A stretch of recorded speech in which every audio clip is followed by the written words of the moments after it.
श्री रामकृष्ण देव के उपदेश वचनामृत पृष्ठ क्रमांक 258 परिच्छेद 46 भक्तों के साथ कलकत्ते की राह पर।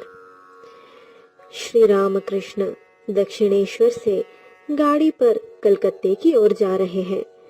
साथ में रामलाल और दो एक भक्त हैं।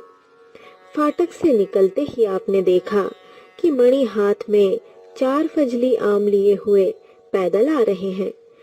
मणि को देखकर गाड़ी को रोकने के लिए कहा। मणि ने गाड़ी पर सिर टेक कर प्रणाम किया। आज शनिवार 21 जुलाई 1883 ईस्वी सन आषाढ़ कृष्ण प्रतिपदा है। दिन के 4 बजे हैं। श्री रामकृष्ण अधर के मकान पर जाएंगे, उसके बाद यदु मल्लिक के घर और फिर खेलाद घोष के यहाँ जाएंगे। श्री रामकृष्ण मणि से हंसते हुए, तुम भी आओ ना, हम अधर के यहाँ जा रहे हैं। मणि, जैसी आपकी आज्ञा कहकर गाड़ी पर बैठ गए। मणि अंग्रेजी पढ़े लिखे हैं, इसी से संस्कार नहीं मानते, पर कुछ दिन हुए श्री रामकृष्ण के पास यह स्वीकार कर गए थे कि अधर के संस्कार थे, इसी से वे उनकी इतनी भक्ति करते हैं। घर लौटकर विचार करने पर मास्टर ने देखा कि संस्कार के बारे में अभी तक उनको पूर्ण विश्वास नहीं हुआ। यही कहने के लिए आज श्री रामकृष्ण से मिलने आए हैं। श्री रामकृष्ण बातें करने लगे। श्री रामकृष्ण, अच्छा, अधर को तुम कैसा समझते हो? मणि, उनमें बहुत अनुराग है। श्री रामकृष्ण, अधर भी तुम्हारी बड़ी प्रशंसा करता है। मणि, कुछ देर तक चुप रहे, फिर पूर्व जन्म के संस्कार की बात उठाई। ईश्वर के कार्य समझना असंभव है। मणि, मुझे पूर्व जन्म और संस्कार आदि पर उतना विश्वास नहीं है। क्या इससे मेरी भक्ति में कोई बाधा आएगी? श्री रामकृष्ण, ईश्वर की सृष्टि में सब कुछ हो सकता है, यह विश्वास ही पर्याप्त है। मैं जो सोचता हूँ वही सत्य है और सबका मत मिथ्या है, ऐसा भाव मन में न आने देना। बाकी ईश्वर ही समझा देंगे। ईश्वर के कार्यों को मनुष्य क्या समझेगा? उनके कार्य अनंत हैं, इसलिए मैं इनको समझने का थोड़ा भी प्रयत्न नहीं करता। मैंने सुन रखा है कि उनकी सृष्टि में सब कुछ हो सकता है, इसीलिए मैं इन सब बातों की चिंता न कर केवल ईश्वर ही की चिंता करता हूँ। हनुमान से पूछा गया था, आज कौन सी तिथि है? हनुमान ने कहा था, मैं तिथि नक्षत्र आदि नहीं जानता, केवल एक राम की चिंता करता हूँ। ईश्वर के कार्य क्या समझ में आ सकते हैं? वे तो पास ही हैं, पर यह समझना कितना कठिन है। बलराम कृष्ण को भगवान नहीं जानते थे। मणि, जी हाँ, जैसे आपने भीष्म देव की बात कही थी। श्री रामकृष्ण, हाँ हाँ, क्या कहा था, कहो तो। मणि, भीष्म देव शरशैया पर पड़े रो रहे थे। पांडवों ने श्री कृष्ण से कहा, भाई यह कैसा आश्चर्य है, पितामह इतने ज्ञानी होकर भी मृत्यु का विचार कर रो रहे हैं। श्री कृष्ण ने कहा, उनसे पूछो ना क्यों रोते हैं। भीष्मदेव बोले, मैं यह विचार कर रोता हूँ कि भगवान के कार्य को कुछ भी ना समझ सका। हे कृष्ण, तुम इन पांडवों के साथ साथ फिरते हो, पग पग पर इनकी रक्षा करते हो, फिर भी इनकी विपद का अंत नहीं। श्री रामकृष्ण, ईश्वर ने अपनी माया से सब कुछ ढक रखा है, कुछ जानने नहीं देते। कामिनी और कांचन ही माया है। इस माया को हटाकर जो ईश्वर के दर्शन करता है वही उन्हें देख पाता है। एक आदमी को समझाते समय मुझे ईश्वर ने एक अद्भुत दृश्य दिखलाया। अचानक सामने देखा उस देश का एक तालाब और एक आदमी ने काई हटाकर उससे जल पी लिया। जल स्फटिक की तरह साफ था। इससे यह सूचित हुआ कि वहां सच्चिदानंद माया रूपी काई से ढका हुआ है।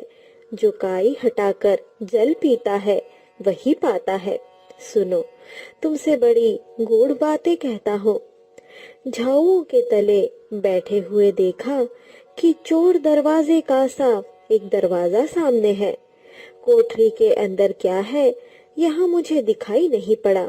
मैं एक नहरनी से छेद करने लगा पर कर न सका। मैं छेदता रहा पर वहां बार बार भर जाता था, परंतु एक बार इतना बड़ा छेद बना। यह कहकर श्री राम कृष्ण चुप रहे, फिर बोलने लगे, यह सब बड़ी ऊंची बातें हैं। यह देखो, कोई मानो मेरा मुंह दबा रहा हो। योनि में ईश्वर का वास प्रत्यक्ष देखा था। कुत्ता और कुतिया के समागम के समय देखा था। ईश्वर के चैतन्य से जगत चैतन्यमय है। कभी कभी देखता हूँ कि छोटी छोटी मछलियों में वही चैतन्य खेल रहा है। गाड़ी शोभा बाजार के चौराहे पर से दरमा हट्टा के निकट पहुंची। श्री रामकृष्ण फिर कह रहे हैं, कभी कभी देखता हूँ कि वर्षा में जिस प्रकार पृथ्वी जल से ओतप्रोत रहती है, उसी प्रकार इस चैतन्य से जगत ओतप्रोत है। इतना सब दिखलाई तो पड़ता है, पर मुझे अभिमान नहीं होता। मणि, सहास्य, आपका अभिमान कैसा? श्री रामकृष्ण, शपथ खाकर कहता हूँ, थोड़ा भी अभिमान नहीं होता। मणि, ग्रीस देश में सुकरात नाम का एक आदमी था।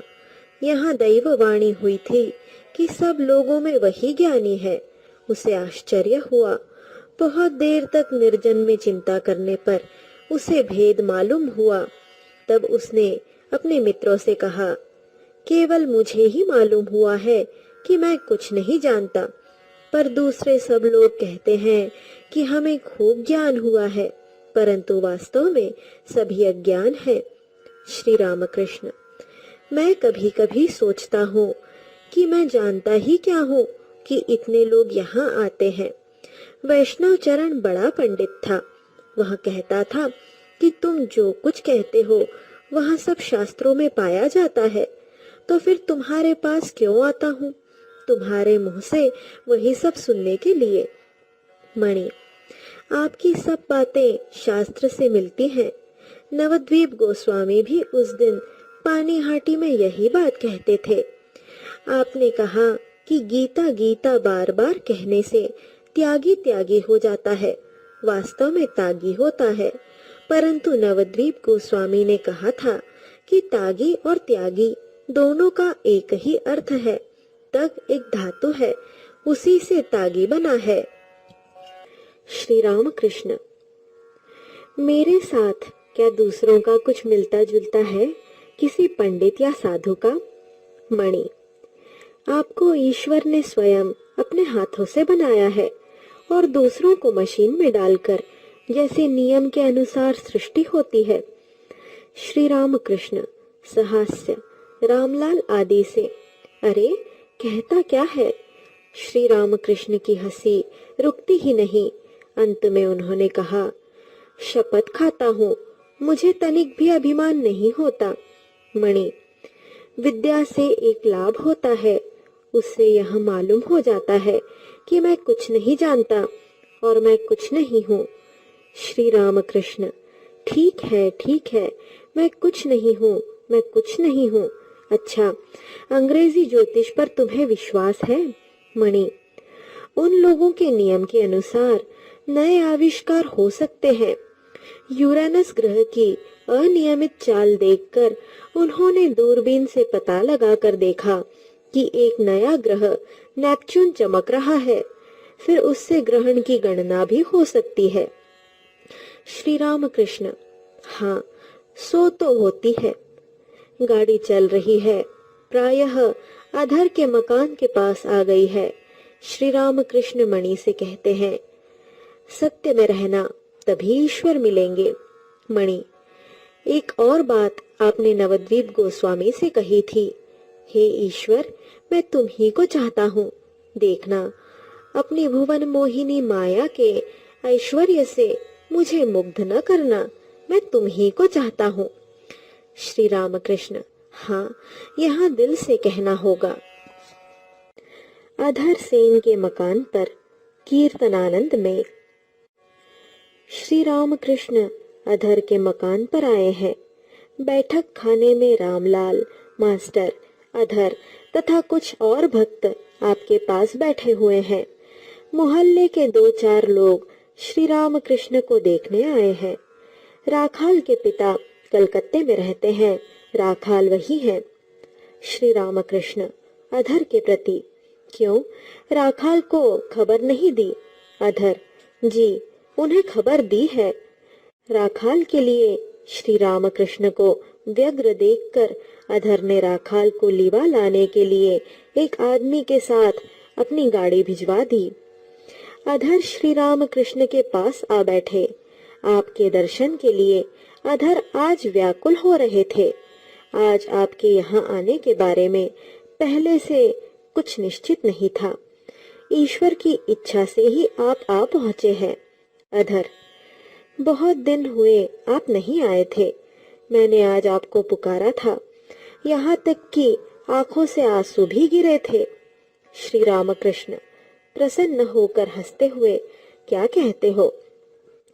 शाम हुई। बैठक खाने में बत्ती जलाई गई। श्री रामकृष्ण ने हाथ जोड़कर जगत जननी को प्रणाम कर मन ही मन शायद मूल मंत्र का जाप किया। अब मधुर स्वर से नाम उच्चारण कर रहे हैं, गोविंद गोविंद सच्चिदानंद, हरि बोल हरि बोल। आप इतना मधुर नाम उच्चारण कर रहे हैं कि मानो मधु बरस रहा है। भक्तगण निर्वाक होकर उस नाम सुधा का पान कर रहे हैं। रामलाल गाना गा रहे हैं। भावार्थ, हे माँ हरमोहिनी, तूने संसार को भुलावे में डाल रखा है। मूलाधार महाकमल में तू वीणा वादन करती हुई चित्त विनोदन करती है। महामंत्र का अवलंबन कर तू शरीर रूपी यंत्र के सुषुम्नादि 3 तारों से 3 गुणों के अनुसार 3 ग्रामों में संचरण करती है। मूलाधार चक्र में तू भैरव राग के रूप में अवस्थित है। स्वाधिष्ठान चक्र के षडदल कमल में तू श्री राग तथा मणिपुर चक्र में मल्हार राग है। तू वसंत राग के रूप में हृदयस्थ अनाहत चक्र में प्रकाशित होती है। तू विशुद्ध चक्र में हिंडोल तथा आज्ञा चक्र में कर्नाटक राग है। तान मान लय सुर के सहित तू मंद्र मध्य तार इन 3 सप्तकों का भेदन करती है। हे महामाया, तूने मोह पाश के द्वारा सबको अनायास बांध लिया है। तत्वाकाश में तू मानो स्थिर सौदामिनी की तरह विराजमान है। नंद कुमार कहता है कि तेरे तत्व का निश्चय नहीं किया जा सकता। 3 गुणों के द्वारा तूने जीव की दृष्टि को आच्छादित कर रखा है। रामलाल ने फिर गाया। भावार्थ, हे भवानी, मैंने तुम्हारा भयहर नाम सुना है, इसीलिए तो अब मैंने तुम पर अपना भार सौंप दिया है। अब तुम मुझे तारो या न तारो, माँ, तुम ब्रह्मांड जननी हो, ब्रह्मांड व्यापिनी हो। तुम काली हो या राधिका, यह कौन जाने। हे जननी, तुम घट घट में विराजमान हो। मूलाधार चक्र के चतुर्दल कमल में तुम कुल कुंडलिनी के रूप में विद्यमान हो। तुम ही सुषुम्ना मार्ग से ऊपर उठती हुई स्वाधिष्ठान चक्र के षडदल तथा मणिपुर चक्र के दशदल कमल में पहुंचती हो। हे कमल कामिनी, तुम ऊर्ध्वोर्ध्व कमलों में निवास करती हो। हृदय स्थित अनाहत चक्र के 12 दल कमल को अपने पाद पद्म के द्वारा प्रस्फुटित कर तुम हृदय के अज्ञान तिमिर का विनाश करती हो। इसके ऊपर कंठस्थित विशुद्ध चक्र में धूम्रवर्ण 16 दल कमल है। इस कमल के मध्य भाग में जो आकाश है, वह यदि अवरुद्ध हो जाए तो सर्वत्र आकाश ही रह जाता है। इसके ऊपर ललाट में अवस्थित आज्ञा चक्र के द्विदल कमल में पहुंचकर मन आबद्ध हो जाता है। वह वही रहकर मजा देखना चाहता है और ऊपर नहीं उठना चाहता। इससे ऊपर मस्तक में सहस्रार चक्र है। वहाँ अत्यंत मनोहर सहस्रदल कमल है जिसमें परम शिव स्वयं विराजमान है। हे शिवानी, तुम वही शिव के निकट जा विराजो। हे माँ, तुम आद्य शक्ति हो। योगी तथा मुनिगण तुम्हारा नगेंद्र नंदिनी उमा के रूप में ध्यान करते हैं। तुम शिव की शक्ति हो। तुम मेरी वासनाओं का हरण करो ताकि मुझे फिर इस भवसागर में पतित न होना पड़े। माँ, तुम ही पंच तत्व हो, फिर तुम तत्वों के अतीत हो। तुम्हें कौन जान सकता है। हे माँ, संसार में भक्तों के हेतु तुम साकार बनी हो, परंतु पंचेंद्रियां पंच तत्व में विलीन हो जाने पर तुम्हारे निराकार स्वरूप का ही अनुभव होता है। रामलाल जिस समय गा रहे थे, इसके ऊपर कंठस्थित विशुद्ध चक्र में धूम्रवर्ण षोडश दल कमल है। इस कमल के मध्य भाग में जो आकाश है, वह यदि अवरुद्ध हो जाए तो सर्वत्र आकाश ही रह जाता है। उस समय श्री राम कृष्ण ने मास्टर से कहा, यह सुनो, इसी का नाम है निराकार सच्चिदानंद दर्शन। विशुद्ध चक्र का भेदन होने पर सर्वत्र आकाश ही रह जाता है। मास्टर, जी हाँ। श्री राम कृष्ण, इस मायामय जीव जगत के पार हो जाने पर तब कहीं नित्य स्वरूप में पहुंचा जा सकता है। नाद भेद होने पर ही समाधि लगती है। ओमकार साधना करते करते नाद भेद होता है और समाधि लगती है। अधर ने फल मिष्ठान्न आदि के द्वारा श्री राम कृष्ण की सेवा की। श्री राम कृष्ण ने कहा, आज यदु मल्लिक के यहाँ जाना पड़ेगा। यदु मल्लिक के मकान पर श्री राम कृष्ण यदु मल्लिक के मकान पर आए। कृष्णा प्रतिपदा है, चांदनी रात है। जिस कमरे में सिंहवादिनी देवी की नित्य सेवा होती है, उस कमरे में श्री राम कृष्ण भक्तों के साथ उपस्थित हुए। सचंदन पुष्पों और मालाओं द्वारा पूजित और विभूषित होकर देवी ने अपूर्व शोभा धारण की है। सामने पुजारी बैठे हुए हैं। प्रतिमा के सम्मुख दीप जल रहा है।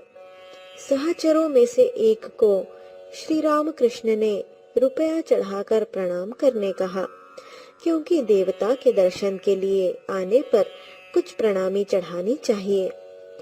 श्री राम कृष्ण सिंहवादिनी के सामने हाथ जोड़कर खड़े हैं। आपके पीछे भक्तगण हाथ जोड़कर खड़े हैं। श्री राम कृष्ण बड़ी देर तक दर्शन कर रहे हैं। क्या आश्चर्य है, दर्शन करते हुए आप सहसा समाधि मग्न हो गए। पत्थर की मूर्ति की तरह निस्तब्ध खड़े हैं, नेत्र निष्पलक है। काफी समय के बाद आपने लंबी सांस छोड़ी, समाधि छूटी। नशे में मस्त हुए से कह रहे हैं, माँ चलता हूँ, परंतु चल नहीं पाते। उसी प्रकार खड़े हैं। फिर रामलाल से कहा, तुम वह गाना गाओ, तभी मैं ठीक होऊंगा। रामलाल गाने लगे। हे माँ हरमोहिनी, तूने संसार को भुलावे में डाल रखा है। गीत समाप्त हुआ। अब श्री राम कृष्ण भक्तों के साथ बैठक खाने की ओर आ रहे हैं। चलते हुए बीच बीच में कहते हैं, माँ मेरे हृदय में रहो माँ। यदु मल्लिक अपने लोगों के साथ बैठक खाने में बैठे हैं। श्री राम कृष्ण भावावस्था में ही हैं, आकर गा रहे हैं। भावार्थ, हे माँ, तुम आनंदमयी होते हुए मुझे निरानंद मत करना। गीत समाप्त होने पर भावोन्मत्त होकर यदु से कहते हैं, क्यों बाबू, क्या गाऊं? माँ आमी की आटा से छेले, यह गाना गाऊं? यह कहकर आप गाने लगे। भावार्थ, माँ, क्या मैं तेरा 8वां बालक हूँ? तेरे आंखें तरेरने से मैं नहीं डरता। शिव जिन्हें अपने हृदय कमल पर धारण करते हैं, वे तेरे आरक्त चरण मेरी संपदा हैं। भाव का किंचित उपशम होने पर श्री रामकृष्ण कहते हैं, माँ का प्रसाद खाऊंगा। तब आपको सिंहवादिनी का प्रसाद ला दिया गया। यदु मल्लिक बैठे हैं, पास ही कुछ मित्र बैठे हुए हैं, कुछ खुशामद करने वाले मुसाहब भी हैं। यदु मल्लिक की ओर मुंह कर श्री रामकृष्ण कुर्सी पर बैठे हैं और हंसते हुए बातचीत कर रहे हैं। श्री रामकृष्ण के साथ आए हुए भक्तों में से कोई कोई बाजू के कमरे में है। मास्टर तथा और 2 भक्त श्री रामकृष्ण के पास ही बैठे हैं। श्री रामकृष्ण सहास्य, अच्छा, तुम मुसाहब क्यों रखते हो? यदु सहास्य, मुसाहब रखने में क्या हर्ज है? क्या तुम उद्धार नहीं करोगे? श्री रामकृष्ण सहास्य, शराब की बोतलों के आगे गंगा भी हार मानती है। यदु ने श्री रामकृष्ण के सम्मुख घर में चंडी गान का आयोजन करने का वचन दिया था। बहुत दिन बीत गए पर चंडी गान नहीं हुआ। श्री रामकृष्ण, क्यों जी, चंडी गान का क्या हुआ? यदु, कई तरह के कामकाज थे, इसीलिए इतने दिन नहीं हो पाया। श्री रामकृष्ण, यह क्या, मर्द आदमी की एक जबान चाहिए, पुरुष की बात हाथी का दांत, मर्द की जबान एक चाहिए, क्यों, ठीक है ना? यदु सहास्य, सो तो ठीक है। श्री रामकृष्ण, तुम बड़े हिसाबी आदमी हो, बहुत हिसाब करके काम करते हो। ब्राह्मण की गाय खाए कम, गोबर ज्यादा करे और धर धर दूध दे। सब हंसते हैं। कुछ देर बाद श्री रामकृष्ण यदु से कहते हैं, समझ गया, तुम राम जीवनपुर की सील के जैसे हो, आधी गरम आधी ठंडी। तुम्हारा मन ईश्वर की भी ओर है और संसार की भी ओर। श्री रामकृष्ण ने 1-2 भक्तों के साथ यदु के मकान पर फल, मिष्ठान्न, खीर आदि प्रसाद ग्रहण किया। अब आप खेलाद घोष के यहाँ जाएंगे। खेलाद घोष के मकान पर श्री रामकृष्ण खेलाद घोष के मकान में प्रवेश कर रहे हैं। रात के 10 बजे होंगे। मकान और बड़ा आंगन चंद्र के प्रकाश से आलोकित हो रहा है। भीतर प्रवेश करते हुए श्री रामकृष्ण भावाविष्ट हो गए। साथ में रामलाल, मास्टर तथा और भी 1-2 भक्त हैं। मकान बहुत बड़ा और पक्का है। 2 मंजिले पर पहुंचने पर बरामदे से दक्षिण की ओर बहुत लंबा जाकर, फिर पूर्व की ओर मुड़कर, फिर उत्तर की ओर लंबा रास्ता चलकर मकान के भीतरी हिस्से में पहुंचने पर ऐसा मालूम होने लगा कि मानो घर में कोई नहीं है। बड़े बड़े कमरे और सामने लंबा बरामदा, सब खाली पड़ा है। श्री रामकृष्ण को उत्तर पूर्व ओर के एक कमरे में बैठाया गया। आप अब भी भावमग्न हैं। घर के जिन भक्त ने आपको बुला लाया है, उन्होंने आकर स्वागत किया। ये वैष्णव है। देह पर तिलक की छाप है और हाथ में जपमाला की गोमुखी। ये प्रौढ़ हैं, खेलाद घोष के संबंधी हैं। ये बीच बीच में दक्षिणेश्वर जाकर श्री रामकृष्ण के दर्शन कर आते हैं, परंतु किसी किसी वैष्णव का भाव अत्यंत संकीर्ण होता है। वे शाक्तों या ज्ञानियों की बड़ी निंदा किया करते हैं। श्री रामकृष्ण अब वार्तालाप कर रहे हैं। श्री रामकृष्ण भक्तों के प्रति, मेरा धर्म ठीक है और दूसरों का गलत, यह मत अच्छा नहीं। ईश्वर एक ही है, 2 नहीं। उन्हीं को भिन्न भिन्न व्यक्ति भिन्न भिन्न नामों से पुकारते हैं। कोई कहता है गॉड तो कोई अल्लाह, कोई कहता है कृष्ण, कोई शिव तो कोई ब्रह्म। जैसे तालाब में जल है, एक घाट पर लोग उसे कहते हैं जल, दूसरे घाट पर कहते हैं वाटर और तीसरे घाट पर पानी। हिंदू कहते हैं जल, क्रिश्चियन कहते हैं वाटर और मुसलमान पानी, परंतु वस्तु एक ही है। मत तो पथ है, एक एक धर्म मत, एक एक पथ है जो ईश्वर की ओर ले जाता है। जैसे नदियां नाना दिशाओं से आकर सागर में मिल जाती हैं। वेद पुराण तंत्र सबका प्रतिपाद्य विषय वही एक सच्चिदानंद है।